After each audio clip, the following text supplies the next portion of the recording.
बात यह है कि इन सारे चेहरों में किसी सवर्ण का ना होना ये एनडीए के लिए चुनावी साल में बड़ा घातक सा होगा। तो ने हमला किया था कि मुसलमानों की भी अनदेखी हो रही राजद में, तो उसे भी कहीं ना कहीं पूरा कर दिया तेजस्वी यादव, यानी कि तीनों बॉल पे छक्के लगे हैं। जदयू ने किसी भी सवर्ण समाज के नेता को या प्रतिनिधि को स्थान नहीं दिया है, लेकिन ना राजपूत को, ना भूमिहार को, ना ब्राह्मण को, ना लाला को रिप्रेजेंटेशन नहीं दिया है नीतीश कुमार ने। इसका खामियाजा चुनाव में उनको भुगतना पड़ सकता है।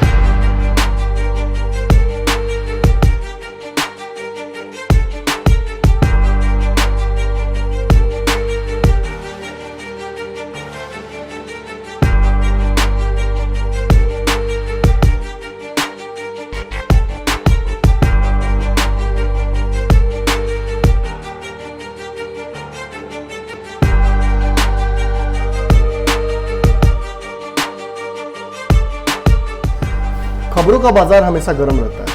इन गर्म बाजारों से हमें मतलब नहीं है। हम खबरों का बाजारीकरण नहीं करना चाहते। हम उन खबरों की तह तक पहुंचना चाहते हैं जिन खबरों की वजह से आपके जीवन पर असर पड़ता है। हम खबरों का पंचनामा करते हैं।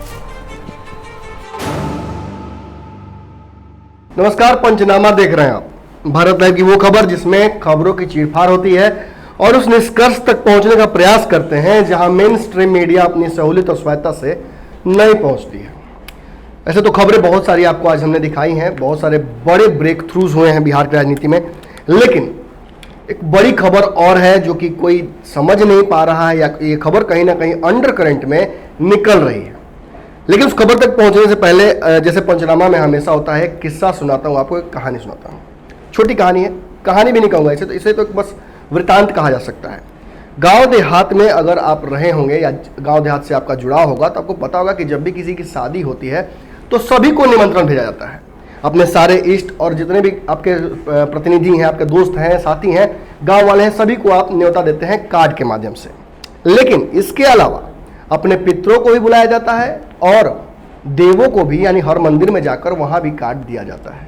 ये कारण है, ये रिवाज है ताकि भगवान भी आपके यहाँ बिना आमंत्रण के नहीं आएंगे। अगर आमंत्रण किसी को, मित्र को भी नहीं दिया जाता है, गलती से छूट जाता है तो लोग नहीं पहुँचते हैं। ऐसे में अगर चुनाव हो बिहार में और आमंत्रण किसी खास बिरादरी को न दे कोई पार्टी, तो ये तो बहुत बड़ी भूल हो जाएगी। ऐसी एक भूल बिहार की राजनीति में हुई है।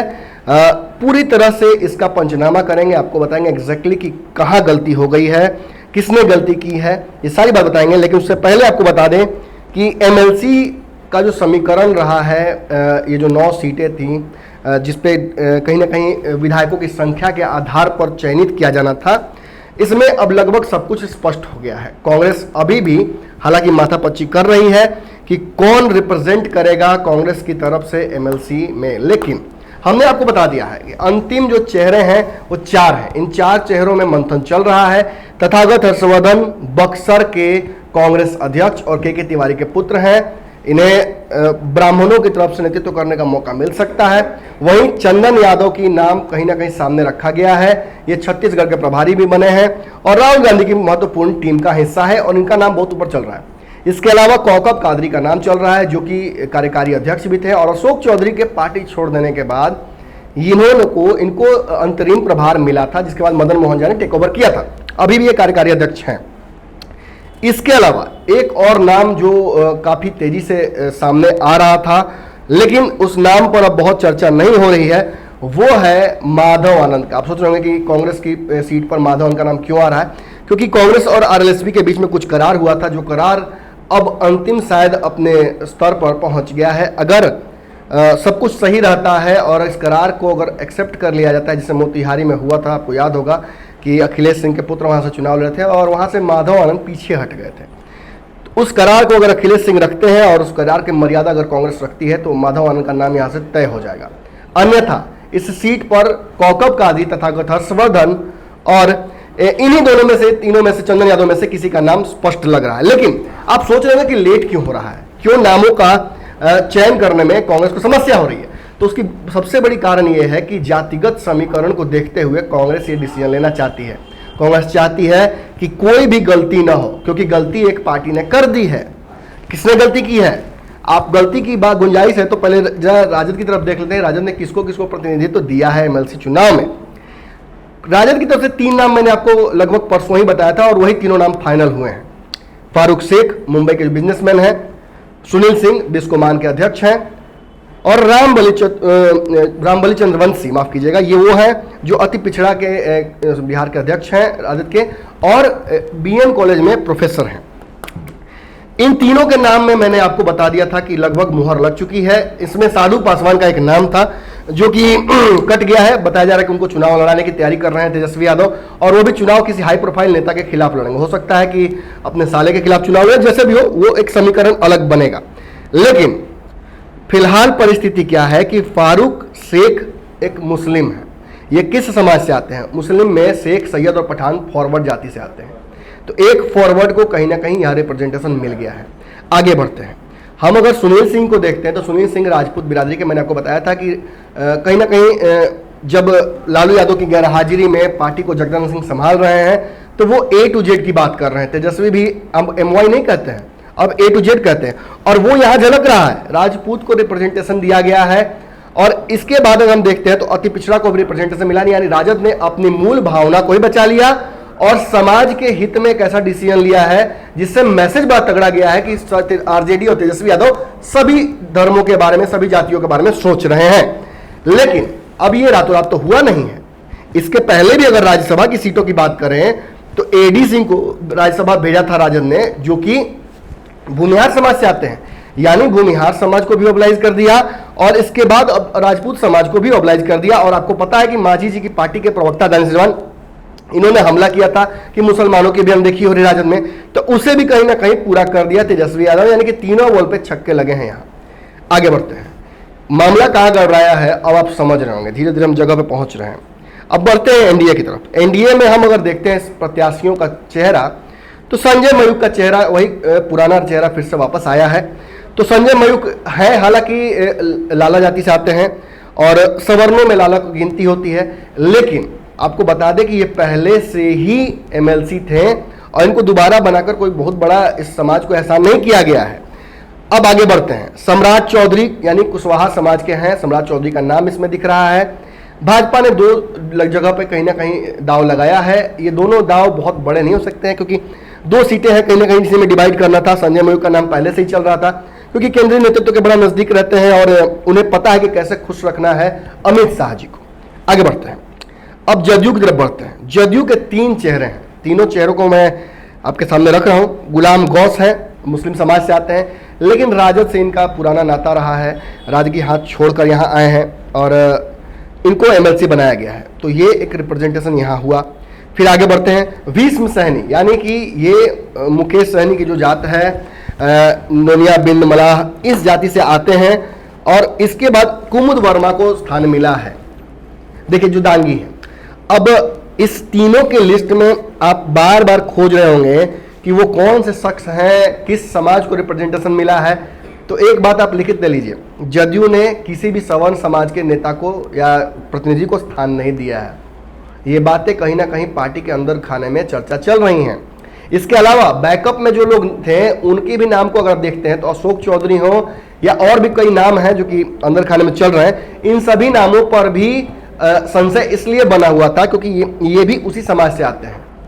यानी जदयू ने इस बार रिप्रेजेंटेशन नहीं दिया है सवर्णों को, तो फिर कहीं ना कहीं राजद ने सवर्णों को भी रिप्रेजेंटेशन दे दिया है, अति पिछड़ा को भी दे दिया है और मुस्लिम को भी दे दिया है। तो यहाँ तो ये समीकरण बड़ा भारी पड़ गया। और चुनाव के वक्त में हालांकि नीतीश कुमार ने 12 लोगों को मनोनीत करने का ताकत अपने पास अभी रखा है एमएलसी, लेकिन ये ताकत अब नीतीश कुमार इस्तेमाल करेंगे भी कि नहीं, इस पर बहुत बड़ा शक है कि 2014 में भाजपा को इसी तरह से उन्होंने झटका दिया था।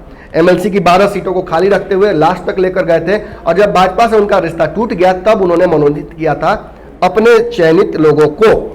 तो गेम क्या है? गेम ये है कि राज्यसभा में भी अगर आप रिप्रेजेंटेशन देखते हैं तो जो 3 सीटें थी जिस पर एनडीए ने भेजा था राज्यसभा से लोगों को, अगर आरजेडी की तरफ से एडी सिंह गए थे तो वही आप देखते हैं तो जेडीयू की तरफ से हरिवंश जी गए थे और देवेश चंद्र ठाकुर गए थे जो कि कर्पूरी ठाकुर के बेटे हैं। रिप्रेजेंटेशन बहुत बढ़िया मिला था। कहीं ना कहीं हरिवंश जी राजपूत हैं, लेकिन गेम क्या है कि हरिवंश जी बिहार से नहीं यूपी से आते हैं। जो क्षेत्र है पूरा बलिया का वो क्षेत्र से ये आते हैं, लेकिन जिस समाज को रिप्रेजेंटेशन वहां से मिलना चाहिए था वो था सवर्ण समाज के, या तो ब्राह्मण या भूमिहार का। भूमिहारों के प्रति नीतीश कुमार की एक छवि बन गई है। जैसे ही उनका पूरा मामला हुआ था अनंत सिंह के खिलाफ, और जिसके बाद लिपि सिंह दिल्ली तक दौड़ कर गई थी अनंत सिंह को रखेदने के लिए, ये सारी बातें हुई और इसके बाद एक बड़ा समाज यानी भूमिहारों का नीतीश कुमार से अलग होता दिख रहा था। अभी भी आप फेसबुक ट्विटर पर अगर बहुत एक्टिव हैं तो आप देखिएगा कि नीतीश कुमार के ट्वीट के नीचे भूमिहार अपनी पूरी भड़ास निकाल देते हैं। इसी क्रम में कहीं ना कहीं जजपा जो एक नई पार्टी है, जनजन पार्टी, इसका भी निर्माण किया गया था। जो आशुतोष हैं उस पार्टी के अध्यक्ष, उन्होंने भी नीतीश कुमार के खिलाफ खुलकर जमकर मैंने कई बातें बोली हैं, जिससे साबित होती है कि नीतीश कुमार के प्रति एक बड़ा ही अलग तरीके का माहौल बन गया है भूमिहारों के बीच। और इसे पाटने के लिए नीतीश कुमार कुछ कर सकते थे, लेकिन मौका मिला, नीतीश कुमार ने चौका नहीं मारा। और आज जिस तरह से इन 3 सीटों पर रिप्रेजेंटेशन की बात हुई, सवर्ण नेता, मैं बता दूं आपको कि अंदर खाने में तो खबर अब ये चल रही है कि सवर्ण नेता नीतीश कुमार से काफी खफा भी हैं, और लोगों ने अपनी जो कहीं ना कहीं कहा सकता है ये गुस्सा जाहिर भी करना शुरू कर दिया है। बहुत जल्दी हो सकता है कि कई लोग पार्टी छोड़े भी। वही अगर हम भाजपा की तरफ देखते हैं तो भाजपा नीतीश कुमार से काफी खफा दिख रही है। बिहार भाजपा, उन्होंने भी इस बात को साफ तौर पे सामने रखा था। बिहार भाजपा के कई सवर्ण नेता चाहते थे, चाहे टूना पांडे हो या सच्चिदानंद राय, वो चाहते थे कि इन 3 सीटों पर जदयू ऐसे रिप्रेजेंटेशन दे जिससे कहीं ना कहीं सवर्णों को ये ना लगे कि उन्हें बाहर रखा जा रहा है। अब कई लोग इसे जोड़ रहे हैं नीतीश कुमार से कि नीतीश कुमार ने बदला सा ले लिया है एक तरह से भूमिहार समाज से, उनको रिप्रेजेंटेशन नहीं देके। लेकिन बड़ी बात यह है कि इन सारे चेहरों में किसी सवर्ण का ना होना ये एनडीए के लिए चुनावी साल में बड़ा घातक सा होगा।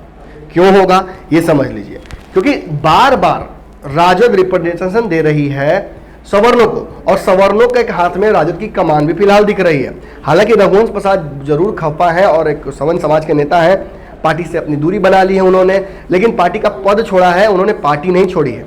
और उस परिस्थिति में भी कहीं ना कहीं एक जो बड़ा कहीं ना कहीं कहा सकता है कि खूंटा मजबूत है राजद का।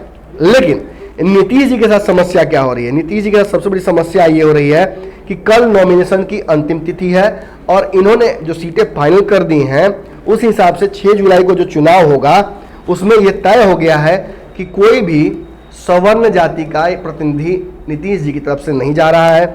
वही हम अगर बात करते हैं भाजपा की तरफ से तो एक जो समाज है लाला समाज, उसको कहीं ना कहीं रिप्रेजेंटेशन मिला है, लेकिन ये भी कहीं ना कहीं रिपीट चेहरा है, इसलिए आप समझ सकते हैं कि कोई नई जो बात कही जा सकती है वो यहाँ नजर नहीं आ रही है। तो ये एक बड़ी बात है जो कि कहीं ना कहीं शायद सोचने वालों ने भी और जो नीति निर्धारक हैं जदयू में उनसे भी कहीं ना कहीं मिस हो गया है। इस समीकरण का असर पड़ेगा, असर इसलिए पड़ेगा क्योंकि चुनाव में एक बड़ा वर्ग है, और खासतौर पर बता दें इस बार के चुनाव में जो डिजिटल प्रचार होना है उसकी वजह से खास तौर पे अगर डिजिटल चुनाव की बात करें तो जो सवर्ण समाज है जो कि कहा जाता है कि बहुत ज़्यादा वोट नहीं करता है बाहर निकलकर मुखर होकर, वो भी कर सकता है वोटिंग, क्योंकि चारों तरफ से अब देख लीजिए बिहार की जातिगत समीकरण को देख लीजिए, बिहार में जो घटनाएं हुई हैं उनको अगर देख लीजिए, चाहे सिंधुआरी की घटना हो या गोपालगंज की घटना हो, हर जगह जातिगत संघर्ष शुरू हो गया है, जातिगत रैलियाँ हो रही हैं। आपको गांधी मैदान की वो रैली याद होगी भूमिहारों की, आपको पता होगा गांधी मैदान में एक बड़ा ब्राह्मणों का जुटान होने वाला था लेकिन कोरोना की वजह से वो नहीं हो पाया। तो इस सभी चीज़ों को अगर आप देखते हैं, और नीतीश कुमार ने तो अपने एक बड़े सिपाही को संजय सिंह जो हैं उनको राजपूतों को एकजुट करने का जिम्मेवारी भी दिया था, लेकिन ना राजपूत को, ना भूमिहार को, ना ब्राह्मण को, ना लाला को रिप्रेजेंटेशन नहीं दिया है नीतीश कुमार ने। इसका खामियाजा चुनाव में उनको भुगतना पड़ सकता है और बहुत जल्दी आपको पता चल जाएगा, क्योंकि बहुत सारे अंदरूनी ऐसे नेता हैं इन पार्टियों में जो मुखर होकर विरोध करने लगे हैं नीतीश कुमार का। यहाँ तक कि सच्चिदानंद राय तो नीतीश कुमार के खिलाफ लगातार बोल ही रहे थे, अब उन्होंने ये भी कह दिया है कि नीतीश कुमार को जो एक छवि उनकी बनी हुई है सोशल जस्टिस की, कि सभी धर्मों सभी जातियों को एक साथ लेकर चलना चाहते हैं, लेकिन ऐसा अंदर में उनके मन में नहीं है। तो भैया ये था आज का पंचनामा।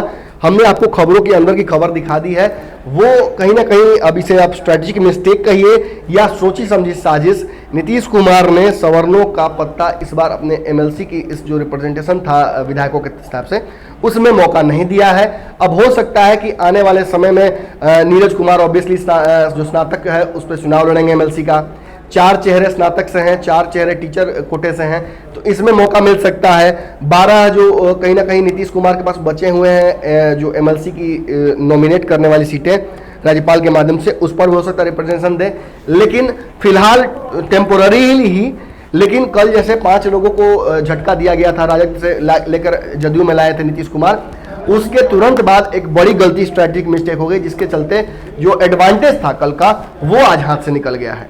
तो भैया इस खबर को देखकर आपको कैसा लगा ये जरूर बताइएगा, और खबरों का सिलसिला लगातार भारत लाइव पर जारी रहेगा। इन खबरों को प्राप्त करने के लिए इस चैनल को सब्सक्राइब करना चाहिए, आपको सब्सक्राइब कीजिएगा तभी आपको खबरें सारी मिल पाएंगी। और हाँ, ये जरूर बताइएगा कि ये जो मैंने बताया किस्सा और जो आज का खबर था, इसके बीच में रिलेशनशिप क्या था, ये मुझे समझ में नहीं आया। धन्यवाद। बढ़ाएं अपना कदम सक्सेस की ओर शिखर करियर इंस्टीट्यूट के साथ। शिखर करियर इंस्टीट्यूट पूर्वी भारत में एकमात्र कोचिंग संस्थान जो एक्सक्लूसिवली है मेडिकल एंट्रेंस एग्जाम के लिए।